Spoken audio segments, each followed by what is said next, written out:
Hello, everyone. Welcome back to Fighting Matters. I'm Stefan Kesting from grapplers.com. We're joined today by Jeff Shaw from Bellingham BJJ, and our special guest is Tyson Larone. Tyson, who are you and why are you here? Well, most people online know me as the warrior philosopher from TikTok, and I, like many people, started with just a very straightforward jiu-jitsu, kickboxing, edged weapons, strength and conditioning sort of content base, and then just couldn't stay out of the politics and social commentary. I tried for a while, but then I felt a responsibility to get involved in certain topics, and then now I've got 250,000 followers, and most of them are there for that. I don't know if anybody's still watching when I put up martial arts stuff, but Keep politics out of jiu-jitsu, bro. yeah, I get that a lot. Even Yeah. things that aren't supposed to be political at all. What's your response to keep politics out of jiu-jitsu? Well, I think it's really funny coming from the kind of people who say it because they don't keep politics out of jiu-jitsu at all. They're by far the most politically active people in the jiu-jitsu community. But when they don't want to give a straight answer to a question, it becomes keep politics out of jiu-jitsu. Yeah, I noticed that as well. There were a whole bunch of times I got comments like, and who knows what's a bot nowadays and what isn't. Stefan, I really like your content, but I don't like this political stuff. I keep politics out of jiu-jitsu. And I'm like, cool, no problem if you're telling that to me. But are you also saying that on Gordon Ryan's Instagram? Are you also saying that on Renzo Gracie's Instagram or Twitter? And it turns out, no, the only person that they want to keep jiu-jitsu out of politics is me. Because they know they can't beat you if they try to argue on the evidence. And it's funny because there's a great sort of jujitsu analogy for this. Because I don't know if you guys have read Jiu-Jitsu University, the textbook, where Salo Ribeiro gives this story about how he met Grandmaster Elio Gracie, and Grandmaster Elio said, "Yo, you're doing well. You're a world champion. You're strong. You're fast, but you can never beat me." And Salo thought about that, and then he sort of reflects on it in the book. He's like, "Oh, he meant that like he could survive against me. He didn't say that he would beat me, like submit me. He said he would survive against me. Like in jiu-jitsu, there's a difference between the skill level it takes to beat somebody, like tap them out, versus the skill level it takes to just try to make nothing happen." Mm. And I find that I come across this in political and social discussions all the time, where somebody will argue to win until they realize they can't win, and then they just try to make nothing happen because it takes a lot less skill. Yeah, I think everybody here has run into that multiple times. I'm sure you have, Jeff. Oh yeah, most definitely. I mean, it's all. I always say success depends on your criteria, right? If your criteria is just don't get hurt, and in that book, I think that's a great example where Salo says, "And then I realized to be invincible is to wield true power," or something like that, which is a great line.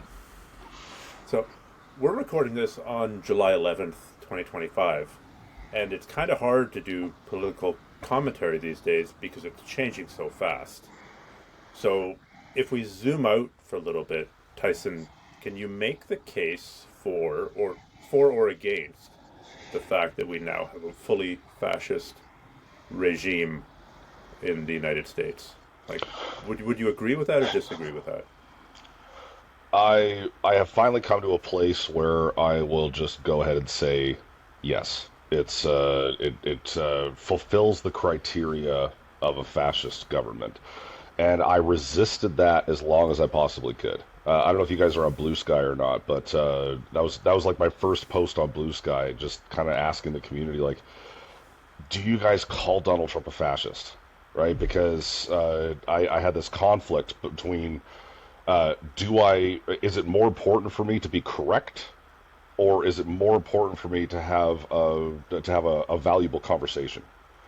Because the term fascist gets thrown around so much that people on both sides will just immediately shut down as soon as either person says fascist. Right?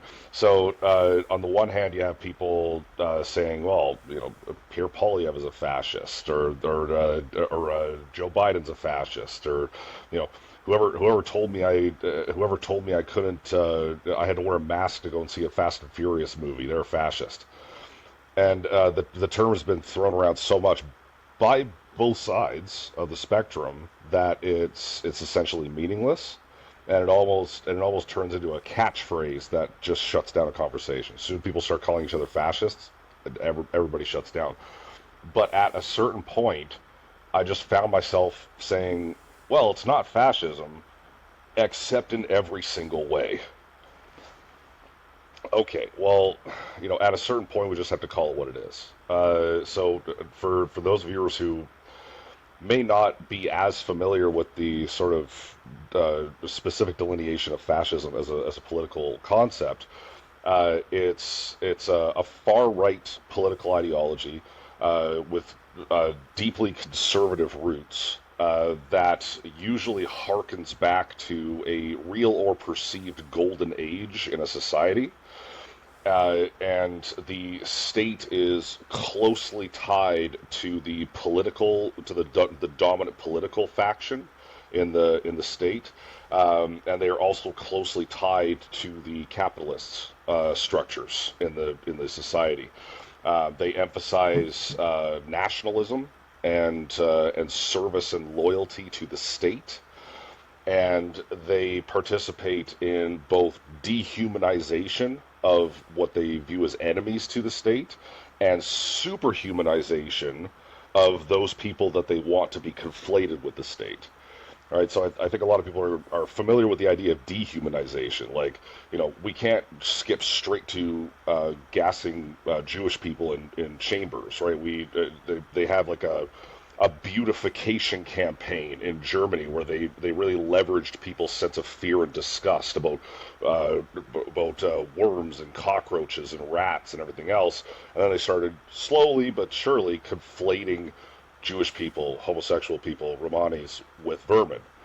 And once that campaign was successful, once they'd successfully integrated those things, then they could leverage people's fear and disgust towards those people. Because who gives a fuck what happens to rats? Right, so that's one side of the spectrum, and I think a lot of people are sort of familiar with that. But then there's also the superhumanization, where we have this sort of cult of personality, where they develop loyalty to the state first, because that's fairly easy, right? They tap into people's need for a sense of belonging, and there's no easier way to tap into a sense of belonging, saying, "Hey, do you wake up in the morning white and German? Congratulations, you're part of you're on the inside track. You're the right kind of person. We need you for this. We need you for this great German dream of ours," right? Benito Mussolini is probably a better example because that was sort of the original fascist concept. And if when I list the similarities between like Donald Trump and Benito Mussolini, I hear myself and I think I'm lying. Like, it's crazy, right down to the fact that Benito Mussolini had an assassination attempt that historians now feel is probably staged, where he was grazed by a bullet on the nose and then started wearing a huge bandage on his nose to do speeches because it reminded everybody that, oh, they're really after you, but I'm the one standing in their way. The fact that the Roman Catholic Church at the time stepped in to say, oh, it was divine intervention that this assassination attempt was survived. And then, of course, you have the full integration of the Catholic Church and Mussolini's fascist government to the point where Mussolini actually created Vatican City. Vatican City wasn't a thing before Mussolini created it in 1929. So he decided that Vatican City was going to have its own sort of independent fiefdom, and that they were gonna get the equivalent of $800 million in compensation for lands that had been taken during the unification of Italy. So, the Catholic Church propped him up as God's chosen leader of Italy going into the future in this glorious age that they were about to enter, and he gave them everything they wanted. Like the similarities just go on and on and on and on and on. Then you've got the ties to the Capitalist Foundation. I mean, now it's tech bros. You got the CEOs of every single giant tech industry lining up to kiss Donald Trump's ass at his inauguration, And for Benito Mussolini, it was his promise to privatize things like telecommunication and power and insurance and transportation. So, like I And say, crush I the just unions. yeah, exactly. Yeah, he got rid of all the unions except for his union, right? And Hitler ended up doing the same thing. So when I go down the list of similarities, like if I were to write a movie about that, people would be like, "Oh, it's too on the nose." You can't you can't say that every single one of these things is a connection between the two, but that's just how it is. So I've stopped dancing around the fascist label, and I've just started calling it what it is. I'm tired of trying to say, well, it's not fascism except in every single way. Yeah. Yesterday, the official White House account put out a Photoshop of Trump on the Superman poster with Trump in the Superman costume. So to that point, Oh, of to your course. point of superhumanization, and we can If also talk about, Mussolini could have done that, he would have done that. yeah, if Photoshop existed. Oh, They had access to Photoshop. if they had It access to wasn't. AI, Yeah. Mhm. if they could have had AI chatbots going out and talking about how Mussolini was going to lead Italy into a glorious future, then maybe they actually would have gone along with his dehumanization of Jews.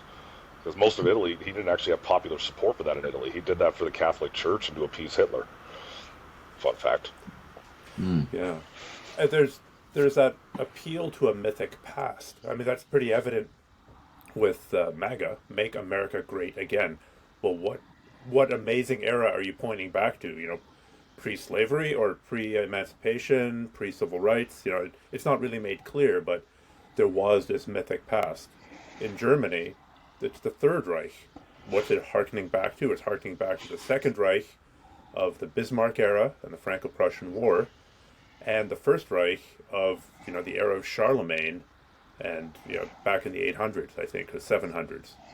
Italy, if you take a look at fascist architecture, it's very clearly trying to mimic the Roman Empire. It's again this mythic past, which in the case of Italy, more or less existed at some point.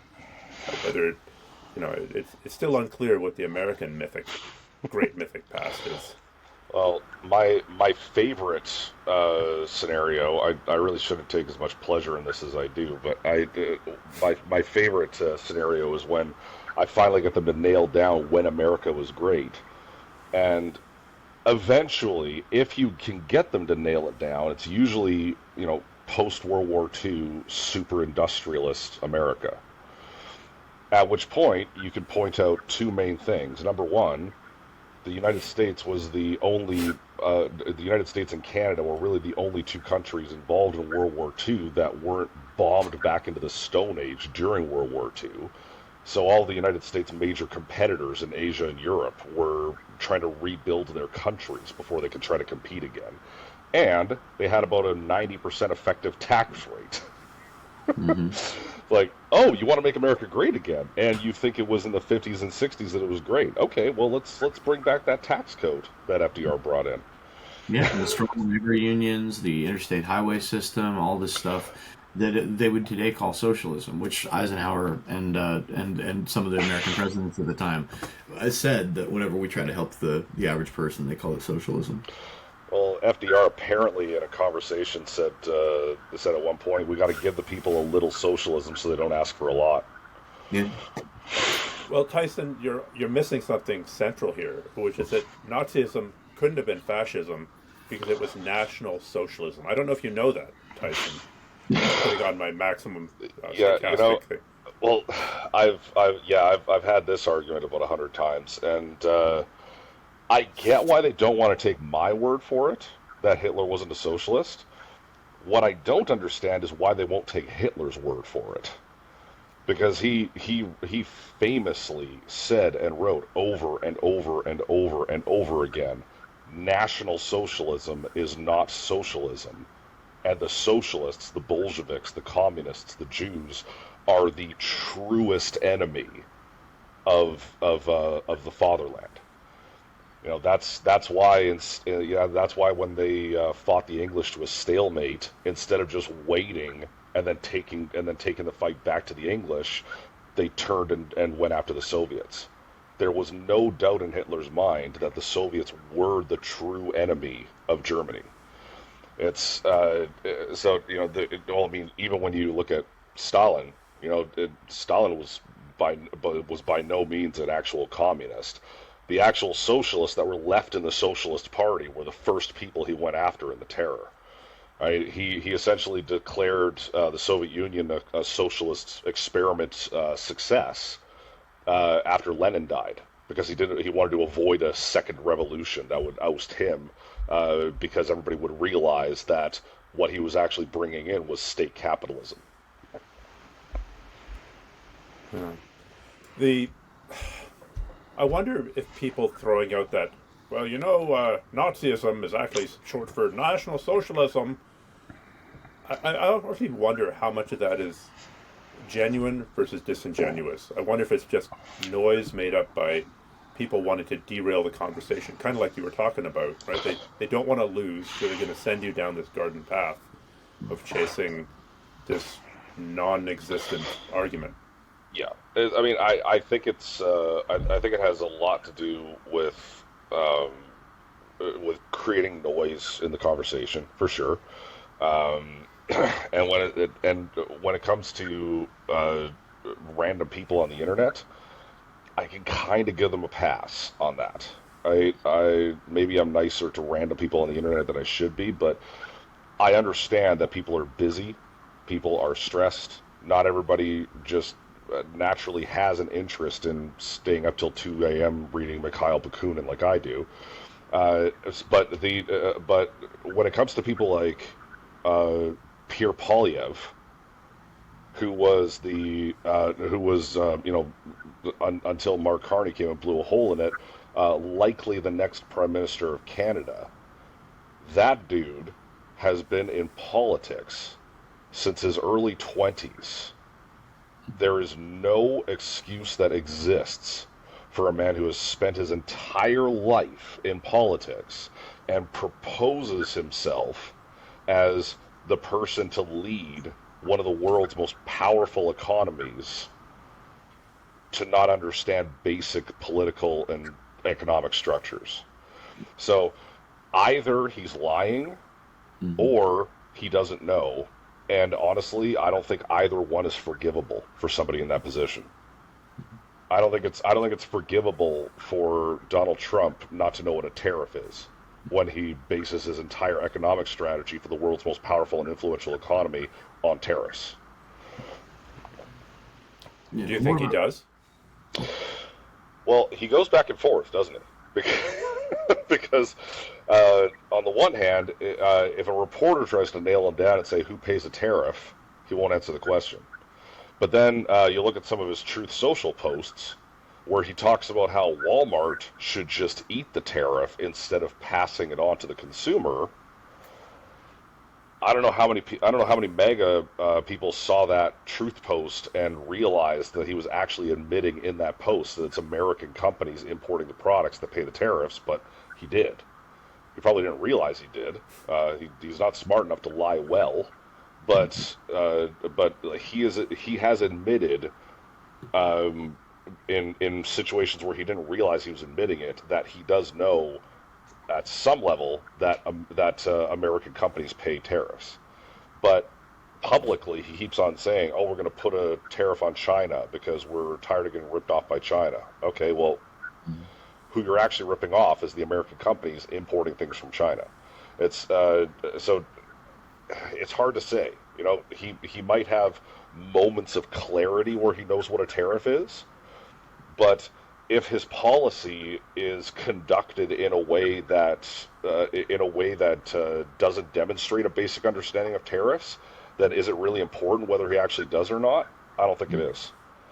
I think it's more about rhetorical strategy than it is about policy. I think that if you look back on the whole movement from the beginning, like they've contradicted themselves so many times, gone back and forth on the tariffs so many times. I think that this is a rhetorical strategy that a lot of fascist movements have used, where the truth is what we say it is. And if you look back to Orwell, right, where Eurasia has always been at war with East Asia, or Oceania has always been at war with East Asia. And I think some of it is we actually want to do these things, and some of it is I think we want to grandstand and show that people will accept what we say, even the stuff that contradicts the other stuff. Yeah, I mean and that's part of that superhumanization, because you don't want people to have loyalty to the state. You want them to have loyalty to you, Mm. and that's why that's why you have to create and you have to create a sense of anti-intellectualism and anti-institutionalism, so that all of your eggs are in that one basket. And if Donald Trump says we love this guy, we love this guy. If tomorrow he says we hate this guy, we hate this guy. There's no critical thinking involved, because Donald Trump has been successful, at least with a non-insignificant portion of the country, in making himself out to be conflated with the United States of America. If you target Donald Trump, you're targeting America. If you hate Donald Trump, you hate America. If you think Donald Trump is wrong, you think America's wrong. How can America be wrong? He's been successful with conflating himself with America, and completed that superhumanization of himself with way too many people. There's a lot of people in the United States right now that are just so embarrassed by what's going on, and they're very quick to point out, well, not all of us are like that. Way too many of you. Way too many of you. Just to go, I don't want to dwell on tariffs because it's way outside my area of expertise. But I do wonder if there's a sense in which tariffs play into the politics or the theater of grievance. The same sense that, hey, poor white guy living in his trailer, it's not your fault that you don't live your father's or your parents' lifestyle anymore. It's those immigrants, it's those brown immigrants, those illegal immigrants who are stealing your jobs. Because, of course, you really wanted to be picking avocados in the California sun. But never mind that. It's the fault of the immigrants. Similarly, the tariff thing is the reason America isn't doing great right now is because you're getting ripped off by all these other countries. So it's that same mechanism of you are the victim, you're the real victim here. Just taken up from the level of individual or a group of people to country. Well, again, a cornerstone of fascist ideology. It's not just that there was a golden age at which point your life would have been so much better. It's that the only thing standing between us and a return to this golden age is the leftist bureaucrats and the Jews and the immigrants and the gay people, and like there's always some. If these people would just get out of the way, then we could return to our golden era and all of your problems would be solved. And it's interesting in a way that of all the tools that he could possibly be using, tariffs, like it's so weird to have people that voted for Donald Trump saying he was going to lower grocery prices on day one, and grocery prices have gone up and up and up and up, and they are still accepting the answer. Oh no, this is still Biden's economy. Like J.D. Vance said that on TV when somebody pressed him. It's like, well, Donald Trump said he was going to lower grocery prices. He said that he was going to improve health care. He said that he was going to create jobs. He said he was going to, like, none of these things have happened. So what's going on? Is this not a result of his tariff strategy causing this economic uncertainty? And J.D. Vance is like, well, first of all, this is Biden's economy. Okay, so when the stock market was at an all-time high before the election, that was Trump's economy already. Because, well, the stock market is only high because they think I'm going to win. So he was already taking credit for the economy before the election. But then 100 days past the election, oh no, this is still Biden's economy. The tariffs are going to fix this problem that you see right now, and they'll believe him because a lot of them, they're just in too deep now to still be supporting Donald Trump now. To flip and say I no longer support Donald Trump, they feel like they can't do that without admitting that they've been wrong about so many things going back to the beginning. And they're also going to lose their friends. That's the other thing. They're going to lose all of their friends because they've alienated themselves so badly from anybody who might have try to reason with them at first, or try to meet them halfway at first, or just try to avoid talking about politics, but eventually just said enough was enough, and now their only friends are other MAGA people. So, if you're saying that the cost of admitting you don't support what Donald Trump is doing is losing every friend you have, who's going to do that? To your point earlier about critical thinking skills as well, in addition to the Vance interview, Trump was interviewed about, hey, what is this your economy yet, or is it not? And he said, well, the good parts are mine. And the ability to pick and choose, it's the kind of accountability that you would only expect out of other people, right? I'm going to fly my atheist card here and say this is kind of similar to everything good that happens in your life is thanks to God. And everything bad that happens in your life is either your fault or Satan's fault, but it's definitely not God's fault. So it's the exact, and we take a look at his base, like a core base, white, nationalist evangelicals. There are others, but it's not that much of a jump to take it from applying to God to applying to Trump.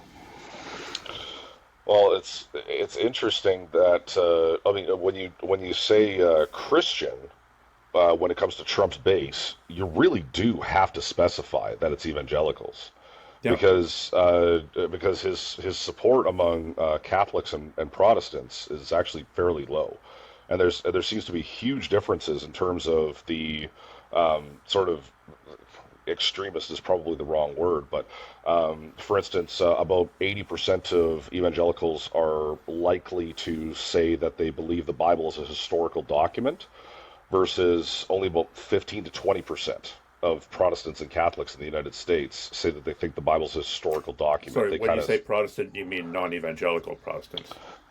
Yeah, it's like yeah. Yeah. So what would they call themselves? It'd be like The Lutherans or the in Canada, like, the United Church or whatever. would it be Presbyterians? Anyways, it's evangelicals, Catholics, and I guess it would be like Old school Protestants.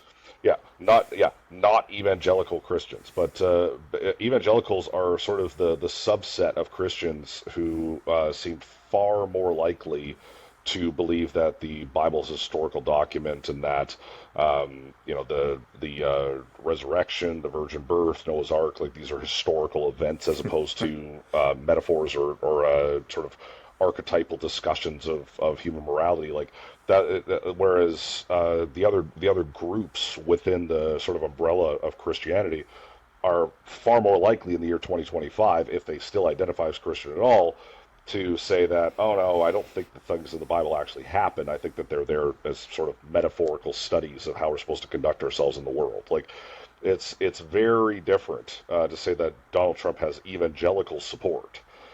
Because there's a significant portion of his base who literally believe the rapture is going to happen within their lifetime, and even if you don't get into the argument of do I think that's true or not, you can't deny that it has a significant effect on what kind of policy action they're going to support. Because if you believe that the rapture is going to come in your lifetime, and only sinners will walk the earth, well, what do you care about what climate change is going to do in 50 years? It's wild to see how theological divergence can drive political behavior. The rapture was basically invented in the 19th century by by one of these evangelicals. And one of the funniest things about this whole political moment is watching Trump pretend to be a Christian and watching evangelical Christians pretend to believe he is a Christian. Yeah, it is. That is wild, isn't it?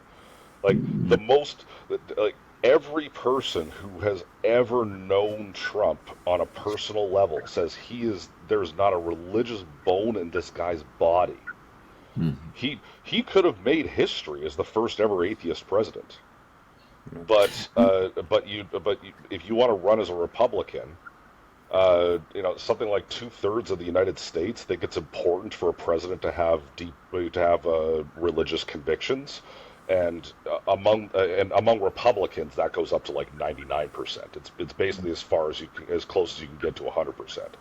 The people, during Barack Obama's presidency, they were asked, "Would you rather have a Muslim president or an atheist president?" And even among Republicans, they said they would rather have a Muslim president than an atheist president. To they're your more sophisticated evangelicals, and they exist, have a slightly different argument. They say that, well, Donald Trump may not be truly religious himself, he may not be a believer, but he functions much like a Cyrus in the Bible, right? Not a Jew who helped the Jews, so not a Christian who's helping the Christian. And honestly, if in the 1980s abortion became the wedge issue, before the 1980s, basically the only people against abortion were the Catholics, the old school Catholics. In the 80s, it became an evangelical issue. And what's the guy's name? Out of L'Abri. I'm trying to remember the guy's name. Schaefer. Frankie Schaefer decided that it was going to be the next big wedge issue, and it was created. So if you truly believe that each abortion, every girl taking the morning after pill is the same moral equivalency of taking a 1-year-old baby, taking a hammer, and caving its skull in, if those are the same things, which they're clearly not, but if you believe that those are the same things, then you will do anything. You will vote for anybody. You will blow up any abortion clinic if you can to save those babies. And that's kind of coming out of a good place. That's not.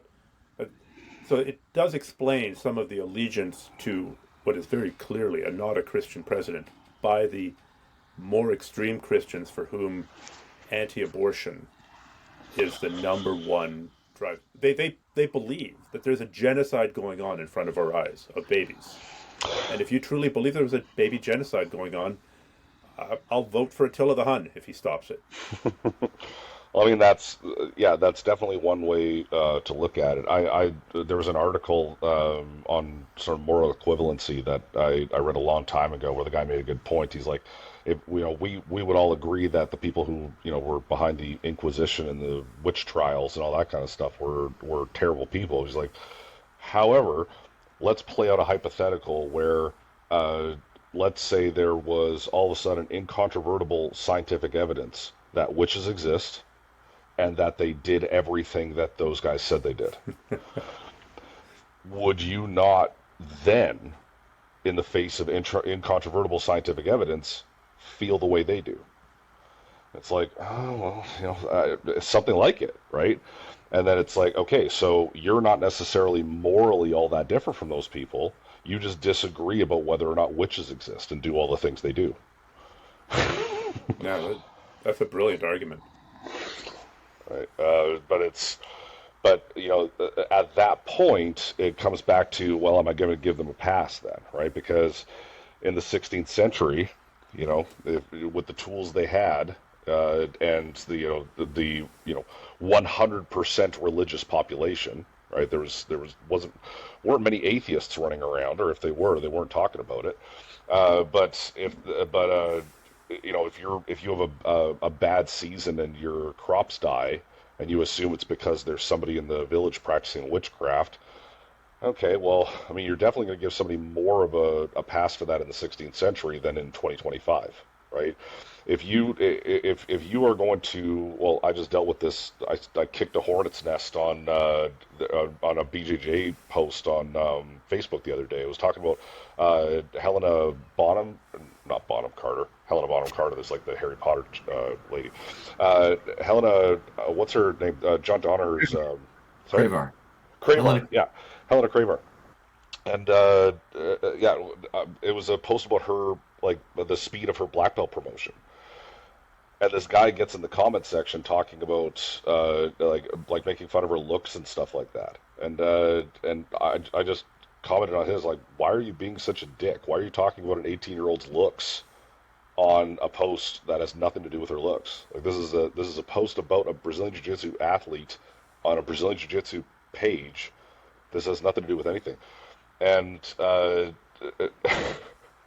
he started saying, "Oh, well, it's because she's trans." I was like, "What?" Oh my God. And but I mean, obviously, I said what any decent, reasonable person would say is like, "No, she's not. That's a what are you talking about?" And I ended up I don't know why I kept on engaging with him, but he ended up sort of like I said it was a lie, and he took great offense to me calling him a liar for that. So he said, "Well, if you're going to call me a liar, that would mean that I know that would mean I know what I said to be untrue. Like at best, I'm like confused or misinformed. I'm like, you are saying something so incredibly inflammatory, knowing full well what kind of controversy is going on in this sport right now around that particular subject, and she is a professional athlete in this sport. You are saying something that is not only inappropriate, but also incredibly inflammatory without having bothered to take 5 minutes to check and see if it was actually true. How is that functionally different from lying? Hmm. When you could find out the truth so easily and so quickly, but choose to say something you don't know to be true instead, that to me is lying. I don't see any functional difference. I think there's a really unfortunate trend of hate-filled, alt-right, bullshit-spewing trolling going on in the jiu-jitsu community right now. The line between trolling and people expressing their true opinions is really hazy, and they dance back and forth over it. A good example is the Josh Saunders thing, right? So Josh Saunders, reasonably good jiu-jitsu athlete, uh, comes out, uh, posts about how people that you don't know are controlling the world, and here's my hot take, and let me, by the way, just post about 10 different pictures from Nazi Germany, from the Nazi Germany era, and then I'll go further and I'll post a picture of me doing the Zeke Heil, and I'll go further and I'll double down on this. And okay, so we've got a complete, essentially Nazi apologist going full mask off. All right, this is not something that would have happened 15, 20 years ago, but it's happening now. But the level of support that he gets, either from bots or from these fucking trolls who exist to stir up the shit and then retreat if pinned down. Hey dude, I'm just asking questions. These are important things to look into. That's still legal, isn't it? It's a awful. We can talk about the terrible people in the sport, but then we can talk about the legions of people who are supporting that kind. And I bet they're busy posting things about any successful female athlete being trans. It's like that's entirely congruent within that subculture. Yeah, just asking questions is the new just following orders. And there's a Mott and Bailey argument there as well. So that's saying Cravar is trans. That's your big statement. But then when questioned, you retreat to, well, how was I to know that this wouldn't be true? You're accusing me of being a liar. Technically, I'd have to, like, it's retreating behind a different thing from Well, your central Mott thesis. and Bailey, that's a deep cut. It's Yeah. taking me back to high school debate club Mm. there. Yeah. Yeah, that's My uh, two, my two main takeaways from the last few minutes are that some people online have too much time on their hands, and we need to get Helena Bonham Carter doing jujitsu. Uh, she by the way, probably already does. I mean, let's hope so. It's been the hot thing in Hollywood for a while. Yeah, let's hope so. She's probably under Higgin Machado, but Probably. Not He's, only do you not need to spar, you don't even need to touch your opponent to learn jujitsu. he's got a gravitational pull for those people. Yeah, I mean, it's really tough because like this. I mean, that guy eventually ended up just spewing random hatred at me, trying to get me to stop pushing on the question he didn't want to answer, and eventually he sort of fell back to, well, why are you even saying anything? It has nothing to do with you. Which, by his logic, Helena's black belt promotion has nothing to do with him. So why did he feel free to comment on that?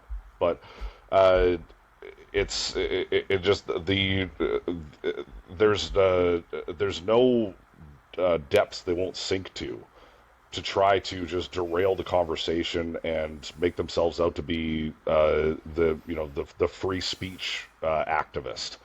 They're like, I'm just expressing an opinion. What's wrong with expressing an opinion? Do you not think I should be able to express my opinion? It's like, well, you have freedom of speech. You don't have freedom from consequences.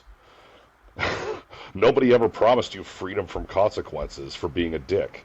If you're going to be a dick, then somebody else is going to call you a dick, or at least I really wish they would, because the reason I felt the need to comment on him is because the whole comment section's full of that shit, and I didn't see anybody calling it out.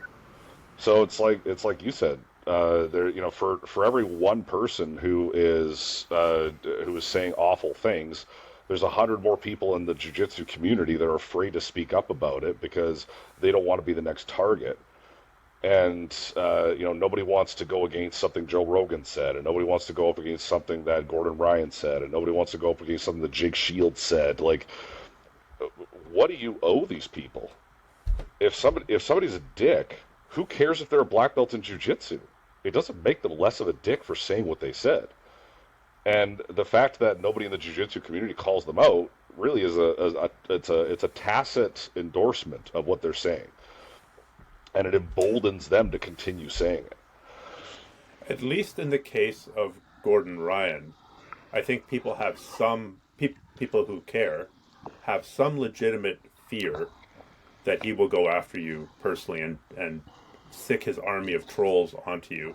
And if you run a jiu-jitsu school, for example, you could get what's the term, review bombed or brigaded, right? Like that is, it's not a constant, entirely a consequence-free thing. If you uh, get on, I'll just say Gordon Ryan, because I don't think the other idiots that we've talked about have gone after people personally in that way, at that petty level. You know, if you run a coffee shop and his army of trolls figures out that you run a coffee shop, that could cost you many, many, many thousands of dollars. It could be real financial consequences to getting 50 one-star Google reviews. Well, that sounds a whole lot like being canceled, doesn't it? No. These guys who are Well, obsessed with cancel culture, and nobody cancels like the right. yeah. Oh, I really fear for our community. I really do, because I like. At what point does it just become too painful to be seen as a part of it?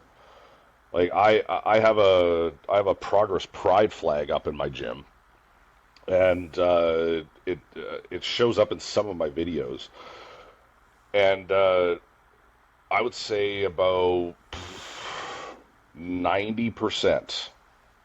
I don't think I'm being hyperbolic with that. I think about 90% of the comments I get on jiu-jitsu content that happens to have that flag somewhere in the background visible are about the flag. And most of those comments are from men. They're all from men. I've never seen a comment from somebody who was ostensibly identifying as female who has ever made a comment, good or bad, about the flag. It's all men that comment on it. But I mean, I'm just showing how to do a nogi uchimata. I'm not mentioning social justice. It just happens to be on the wall. And why is it on the wall? Because our community has made a lot of people in that community feel unsafe to come into a jiu-jitsu school for good reason. But the flag is just visible in the background, and like the vitriol that I get in the comment section of completely unrelated to anything social or political video about, oh, take that flag down. Why do you have a groomer flag in your gym? I would never train at a place that had that flag on the wall. And I'm like, good, it's working then. I should get a second one. I should get a bigger one. I should get like a 40-foot one, like the American flag at Fort Bragg. Like, just please stay the fuck away from my gym if you're the kind of person who sees that flag on the wall and says I wouldn't train there. That means it's working. Have I lost customers because of it? I don't know, probably. Nobody's ever said anything to me in person, but if a person came in for like a free trial or something like that and saw the flag on the wall and chose not to sign up, good. Because if it wasn't if it wasn't that, it would have been something else down the line. I would have had a person on the mats that either was homosexual or just presented that way, and it would have offended them, and they would have wanted to quit. Like, just I'm glad the flag scares them off in the beginning. Like but it's so crazy to me that that is the point that we've gotten to in the jiu-jitsu community, where I'm just posting jiu-jitsu content, and the don't make jiu-jitsu political people are coming in and saying nothing about the jiu-jitsu content. It's all about the flag they can see this big in the background. I mean, it's all about identity politics, right? And people, in the same sense that there's people who are obsessed with cancel culture, who say keep politics out of jiu-jitsu, and who say all you're doing is virtue signaling your identity politics. It's all about their identity politics, where they don't want to engage with you on the actual level of, hey, here's a technique you can use. It's like, I've seen a thing that allows me to assert my own identity politics in an aggressive, unprovoked, and really inappropriate way. But I completely agree with you about some things. I think that gym owners can think like this, in that we can set our spaces to be where we have our values not in everybody's face necessarily, but have little indicators that are like, all right, if you're the type of person that is going to aggressively comment on this thing, like we have Pride merchandise, and if that's going to upset you, you probably were not going to be a productive member of this community anyway. So Yeah. It's been pointed out by numerous sort of researchers of fascism, to take us back to our original topic, that this one aspect of fascism is a focus on traditional gender norms, right? The Soviets were busy throwing men and women into their frontline units. They had women pilots because they were in a fight for their lives, and they're shitty, horrible people, but they were equal opportunity about killing men and women. The Germans did not deploy female soldiers ever, even in their Ragnarok ending, when the Soviets are quite literally knocking on the door, like, no, we're going to separate these gender roles. Yeah, they were okay with sending 8-year-old boys into combat at that point. Yeah. But not 30-year-old women. Exactly. And so this focus on trans, oh my god, trans, I don't like Crevar, she's trans. And there's this, that is an extension of this weird obsession on gender norms. Well, and then, when you I get have the Liver Kings of the world, that's also. I have a theory about that. It's probably not my theory by any stretch of the imagination. I've arrived at it independently, but it's definitely I can't be the first person to have thought of it. But I think eventually it all comes back to a deeply cynical misogyny.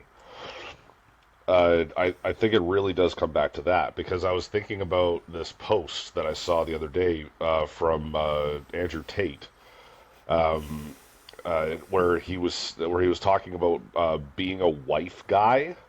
I don't know if you guys understand what he means by that, but a guy that likes spending time around his wife, I guess, is really what it boils down to. And he was saying that was gay. And there was a bunch of funny comments about it. It's like, we did it. We finally made being attracted to women gay. So it was funny, but something clicked for me. And I realized why they hate trans women so much. Because they think that men are inherently superior to women, that women are distant second-class citizens to men. And the same people also tend to think that sexual orientation is a choice. And they also tend to think that there is no such thing as actually being a trans person, that this is something you're doing for attention, or it's a mental illness that needs to be cured. So if you think that men are distantly superior to women in every way, and you think that being trans is a choice and being homosexual is a choice, then there would be nothing more disgusting to you than somebody who could be a man but chooses to be a woman. I mean, that tracks. And I mean, I think there's also a piece of normativity and criminalizing deviance, where these are people who want everybody to fit in a nice tidy box, that want answers to be simple, that men are men and women are women and men act this way and must not act this way. It is somewhat disconcerting that a clown like Andrew Tate has become sort of the face of this movement, and I don't understand how that happened, but that's, I suppose, a separate issue. The Umberto Eco, in his famous essay on fascism, writes about how the other, like the enemy, has to simultaneously be very, very weak and very, very powerful. So, in his case, this is going to be clipped out of context, and Keston's going to be talking about the sniveling little weak Jew who's also in control of everything. Or these weak, girly trans men, or girly trans women, especially, because that's the thing that really freaks them out. They're not strong, virile men, but at the same time, they're controlling the universities, they're controlling the UN, they're controlling the CDC or whoever to produce these studies about trans orientation or whatever. It's this: the enemy is super weak and super powerful at the same time. This is a classic fascist gambit. You actually see a lot of this in jiu-jitsu history. When Japanese people first brought jiu-jitsu judo to America, they were simultaneously hyper-masculinized and also as a threat to our values, and also feminized as, like, if even these effeminate men whose muscles are as supple and soft as women in the art perspective. Yeah. This is the topic of my academic research, and I'm publishing some papers about that. Yeah, that's extra funny. There's two dimensions where the hypocrisy is just laid out in full display, as far as I'm concerned. Number one, you look at 90% of the guys who espouse these very rigid traditional gender roles. Like, where does Donald Trump fit into that worldview? This guy, like, Donald Trump couldn't win a fight against a 4-year-old he snuck up on. So if you are talking about, oh, you need to be a big, strong, virile man, what? Like, you're talking about a guy who wears about 40 pounds of bronzer on his face every day, right? But again, I see hints of Mussolini in there, where he has to make sure that he has doctors saying how healthy and strong he is all the time, because, well, if I'm supposed to be the symbol for America and I want America to be strong, well, nobody can talk about how weak and useless I am, and how if golf carts weren't a thing, I probably wouldn't even play that sport. But then you look at people like, Tucker Carlson and Charlie Kirk and all these guys, like, none of them actually live up to the standard that they're setting for men. And the other place where I see the hypocrisy on full display is when you see muscular, strong, or women in the martial arts community especially, because all of their arguments seem to fall apart when you start talking about these rigid gender roles. And it's like, okay, well, the man's supposed to protect the family. Okay, why? Well, men are better at fighting. It's like, okay, well, what if a normal dude is married to Valentina Shevchenko? Okay, so if you see the doorknob jiggling, who gets up to deal with the threat? The man because they're a man, or the woman because she's the objectively better equipped of the two to handle it? Right? As soon as you pose that question, they're like, well, the man, she's basically a man then. It's like, oh, okay. So you're admitting that these are not monolithic expressions of masculinity and femininity, and that there is some wiggle room here. Because on the one hand, you're saying, well, there's two genders, and those two genders are exactly what they are, and they never change. Okay, well, if that's the case, then you shouldn't be talking about how men have become feminized. Because if they're biologically men, then they're men. Like, you can't have it both ways. So, to do a hard shift, what can we do, and what can individuals listening to this do to help fix this objectively horrific situation? Well, you keeping the shitheads out of your gym is one small thing that you can do. Making there be some small price to pay for having shithead opinions yeah, is a start, but that's not going to fix it. no, I feel like there really has to be, um, more action from the sort of silent centrists in the population of the community. And I don't want to put too much pressure on people because I understand it like when I'm an openly bisexual man. I don't talk about it. I don't go out of my way to talk about it a whole lot because there's no reason to talk about it. Like there's nothing that changes about who I am or what I do or how I conduct myself in the world. But when I came out as an openly bisexual man, I was lucky to be in a jujitsu community, a jujitsu micro community where nobody cared. Like, or at least the people who, if they did care, nobody in the Edmonton area jujitsu community cared enough to say anything or do anything, right? But there are a lot of people out there who happen to be, let's take homosexual as an example, and they go to a gym where they hear homophobic comments being thrown around by all of their training partners, maybe even their instructor, and it must be so hard for them to think like, well, these are my friends, they're my training partners. I've gotten so much from jiu-jitsu, and the parts of me they know about they like. But if they ever found out about this other part of me, then they would all hate me. Like, that must be so incredibly difficult, and I would never presume to tell a person in that position, well, no, you should be calling out those people because otherwise you're betraying your community. Like, I can't presume to put that kind of pressure on somebody.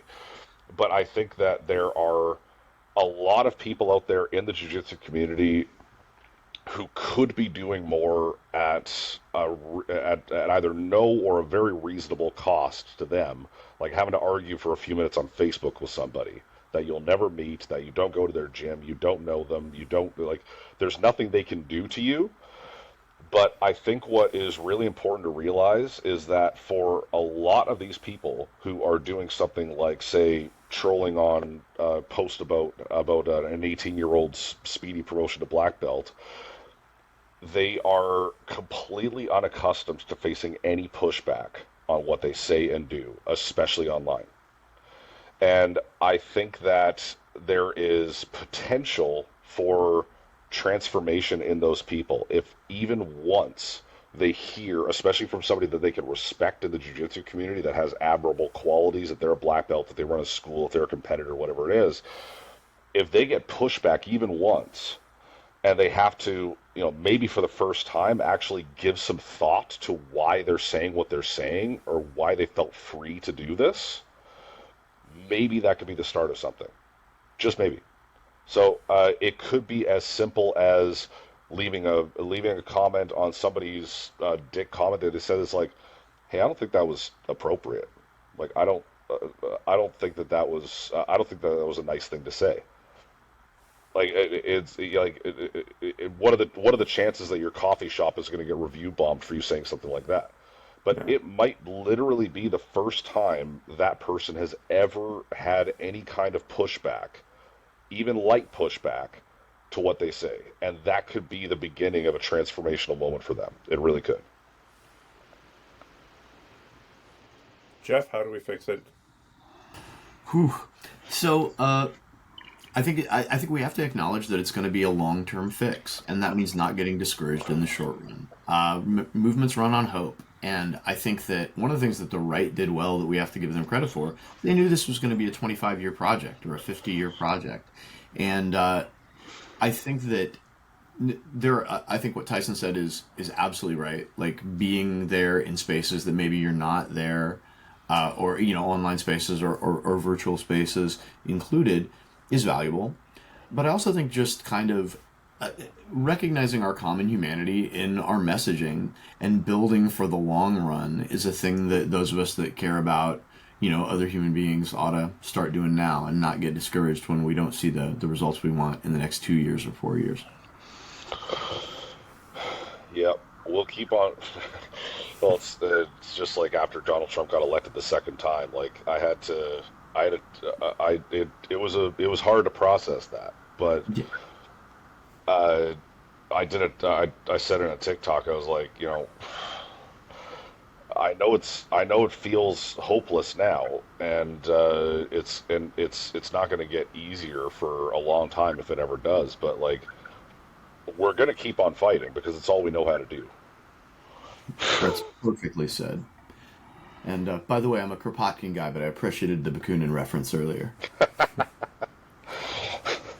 And ladies and gentlemen, we're going to call it there before we go into extreme trivia of the early 20th century. Or were they late? Were they late 19th century? They were timeless. Okay. All right. They were Thanks so much. timeless. Don't try to put Mikhail Bakunin in a box like that.